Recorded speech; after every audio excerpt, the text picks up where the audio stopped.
이 노래 다들 들어보셨죠? 세계 시장은 지금 이 라틴 뮤직에 난리가 났습니다. 빌보드 글로벌 차트를 찾아보면 탑 10 중에 5곡이 라틴 음악이에요. 우리나라에서는 아직 덜하지만 세계 시장에서는 이미 메인스트림 오브 메인스트림 라틴 뮤직 알아보러 가시죠.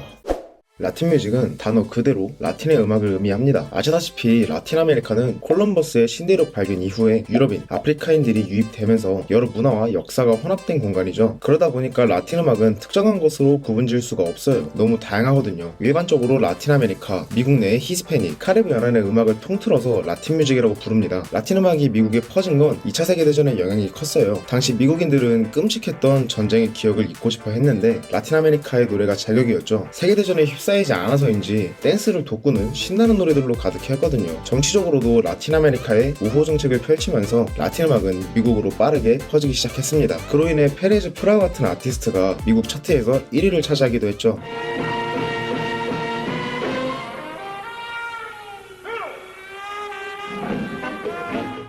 하지만 50년대 중반 락이 등장하고 60년대 후반 디스코가 등장하면서 라틴 음악이 메인스트림으로 편입되지는 못했습니다. 그렇게 시간은 흘러 1979년 디스코의 종말을 알리는 사건이 발생하죠. Anti-disco. Between games at tonight's doubleheader. 디스코가 몰락하면서 사람들은 새로운 음악을 찾기 시작했고 멕시코 인근의 텍사스에서는 포크, 컨트리, 블루스 등이 섞인 테아노가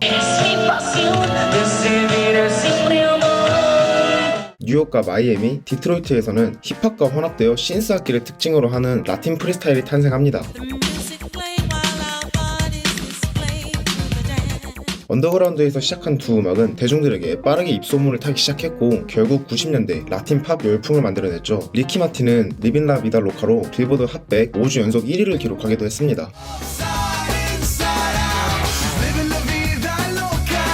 미국의 메이저 레이블들도 이런 흐름을 눈치채고 미국에 살고 있는 히스패닉, 라틴 아메리카, 카리비아 연안의 음악을 모두 묶어 라틴 팝이라는 이름으로 앨범을 유통하기 시작합니다. 그래미 어워즈도 라틴 음악의 영향력이 커지는 모습을 보고 1989년에 그래미 어워드 라틴 뮤직 부문을 만들어냅니다. 그렇게 라틴 팝의 전성기가 시작되는 듯 했으나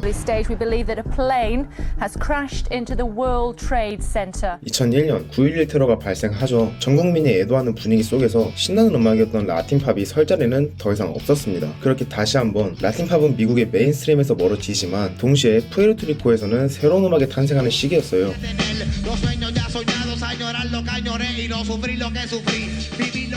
1990년대 푸에르토리코의 빈곤층 사이에서는 레게와 힙합을 섞은 레게톤이 유행하기 시작합니다. 하지만 정부는 비공식적으로 레게톤을 금지시켰고 시장도 레게톤의 유행을 반기지는 않았어요. 가사가 선정적이고 빈곤층에서 탄생했다는 게 그 이유였죠. 그들은 그것을 거리에서 온 것으로 봤어요. 청결하지 않은 것이고 시장에 판매할 수도 없고 광고에 실을 수도 없는 것으로요. 힙합 잡지에 레게톤을 제안하기도 했는데 그들 대부분은 이건 힙합이 아니다라면서 거절하더군요.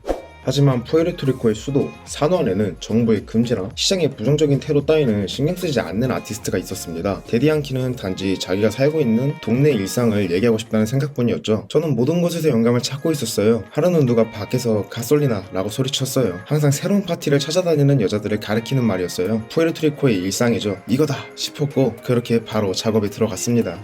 이렇게 탄생한 음악이 바로 2004년에 발매된 가솔리나인데요. 발매와 동시에 선풍적인 인기를 끌면서 빌보드 핫100 32위를 기록합니다. 레게톤이 라틴 아메리카를 넘어서 미국에까지 퍼지게 된 결정적인 계기였어요.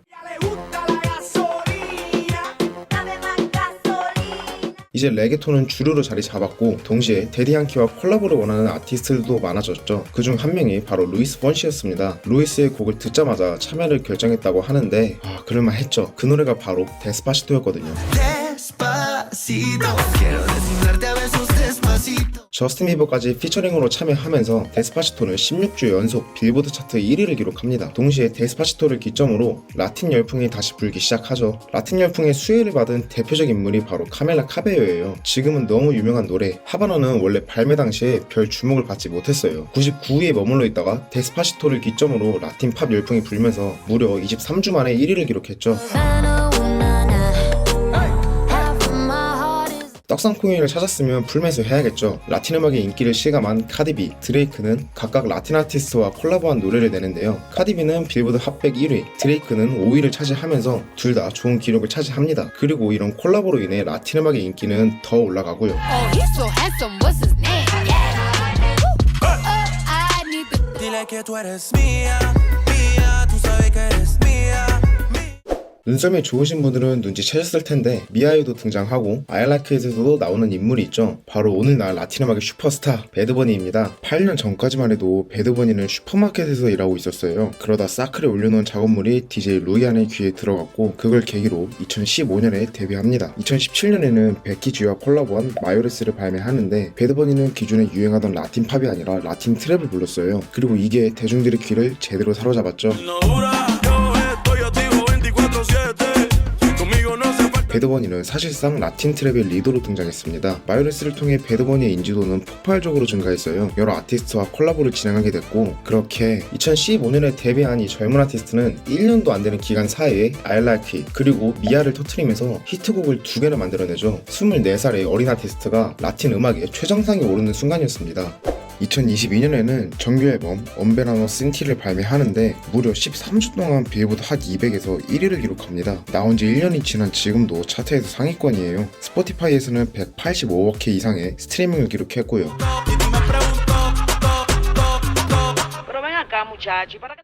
라틴 음악의 인기가 이렇게 많아진 데에는 크게 2가지 이유가 있습니다. 인구 그리고 스트리밍 서비스인데요. 미국에 이민을 가거나 미국에 살고 있는 히스패닉 라티노계 인구가 증가하면서 흑인을 추월하고 백인 다음으로 미국 사회에 문화적 영향을 미치고 있습니다. 중요한 건 스페인어를 사용하는 사람들이 미국의 라티노들만 있는 게 아니라는 거죠. 남미, 이베리아 반도, 카리브해까지 포함하면 이거 인구가 어마어마합니다. 거의 10억이에요. 이 사람들이 한 번씩만 들어도 그냥 조회수가 억 단위로 찍히는 거죠. 그런데 요즘 빌보드 차트나 각종 음원 사이트 차트는 스트리밍 횟수를 지표로 삼잖아요. 그러니까 원래는 라티노들한테만 소비되던 음악이 차트 상위권에 올라가고 그러면서 라티노가 아닌 리스너들한테도 소비되기 시작한 거죠. 스트리밍의 파워, 세계 곳곳에 거주하는 라티노, 많은 사람들과 연결되는 음악 아웃풋의 성장 덕분에 오늘날 라틴 뮤직은 모든 음악 팬들이 선택할 수 있는 옵션이 됐고 전리를 찾아볼 수 없을 정도로 소비되고 있어요. 이런 인기에 힘입어 2023년에는 배드버니가 라틴 아메리카 출신 스페인어권 아티스트 최초로 코첼라의 헤드라이너 무대에 오르기도 했습니다. 우리나라에서는 블랙핑크의 헤드라이너 소식에 집중할 동안 해외에서는 배드버니의 헤드라이너 소식을 조명했어요.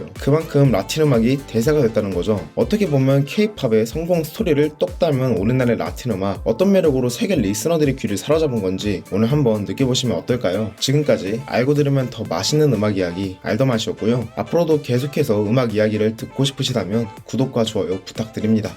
감사합니다.